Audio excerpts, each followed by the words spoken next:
பல படங்கள்ல கும்பல்ல கூட நிக்கிறதுக்கு நீ தகுதி இல்ல, வெளியே போறான் அப்படின்னு துரத்துன காலங்கள் உண்டு. பல படங்கள்ல சாப்பிடும் போது தட்டை பிடிங்கிட்டு நீ அங்க போய் நில்லு, நீ இங்க போய் நில்லு, இந்த இடத்துல நீ நிக்க கூடாது அப்படின்னு சொன்ன காலகட்டங்கள் உண்டு. எனக்கு அந்த நேரத்தை தட்டை பிடுங்கினாங்க, அதை நான் யார்ட்டையும் சொல்ல முடியாது.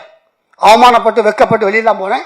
ஒரு தாம்பாள தட்டுல ஆப்பிள், ஆரஞ்சு, மாதுளம் பழமெல்லாம் வச்சு எப்படி நீ எல்லாம் வந்து இந்த இடத்துல சாப்பிடக்கூடாதுன்னு தட்டை புடுங்கினாங்களோ, அதே முத்துக்காலைக்கு இந்த படத்துல நடிச்சதுக்காக அதே தாம்பாள தட்டுல ஆப்பிள், ஆரஞ்சு, மாதுளம்பழம் வச்சு நான் நடிச்சதுக்காக பணத்தையே வச்சு எனக்கு கொடுக்கும் போது அவ்வளவு சந்தோஷமா இருந்துச்சு. ஜெயிச்சுட்டா முத்துக்கால 25 வருஷம் நீ எதுக்கு தான் போறாங்க. ஏன்னா நாங்க நடிக்கிற காலகட்டங்கள்ல 2010 அந்த காலகட்டங்கள்ல இவர் வடிவேலு குரூப்பு, இவர் விவேக் குரூப்பு அப்படின்னு சொல்லி பிரிப்பாங்க. ஒரு சில இடங்கள்ல நடந்திருக்கும்.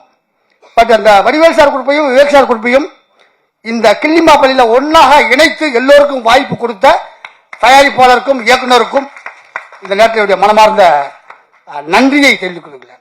ஒரு சின்ன ஒரு சந்தோஷத்தை இந்த படத்தில் நடந்த விஷயத்தை ஒரே நிமிஷத்தில் நான் பகிர்ந்துக்கிறேன். ஏன்னா எல்லா படத்தை பற்றி சொன்னாங்க, நான் இதில் நடந்த சம்பவத்தை பற்றி பகிர்ந்துக்கிறேன். ஏன்னா நான் ஒரு 25 வருஷத்துல ஒரு 250 படத்துக்கு மேலே நடிச்சிருப்பேன். பல படங்கள்ல கும்பல்ல கூட நிக்கிறதுக்கு நீ தகுதி இல்ல, வெளியே போறான் அப்படின்னு துரத்துன காலங்கள் உண்டு. பல படங்கள்ல சாப்பிடும் போது தட்டை பிடிங்கிட்டு நீ அங்க போய் நில்லு, நீ இங்க போய் நில்லு, இந்த இடத்துல நீ நிக்க கூடாது அப்படின்னு சொன்ன காலகட்டங்கள் உண்டு. தட்டை புடுங்கினது, இந்த தட்டு தான் இந்த படத்துல ஒரு மேட்டரா வருது, சம்பவமா வருது. தட்டை புடுங்கின காலகட்டங்கள்ல ரொம்ப வருத்தப்பட்டிருப்பேன்.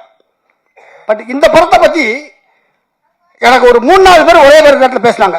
எங்களுக்கு இந்த படத்தில் உங்களுக்கு ஒரு வாய்ப்பு இருக்குன்னு 4 பேர்த்தையும் நான் ஒரே மாதிரி தான் சம்பளம் சொன்னேன். ஏன்னா மாற்றி மாற்றி பேசுகிற பழக்கம் என்கிட்ட இல்லை. 4 பேர்த்தையும் ஒரே மாதிரி தான் சம்பளம் சொன்னேன். நடிப்பதற்கு காரைக்குடி போனேன். ஒரு நாள் பிளான் பண்ணியிருந்தாங்க. நான் நடித்தேன். எப்போவுமே வந்து மேக்சிமம் முடிஞ்ச வரைக்கும் ஒரே டேக்கில் விரும்பக்கூடிய ஒரு மனிதன் நான்.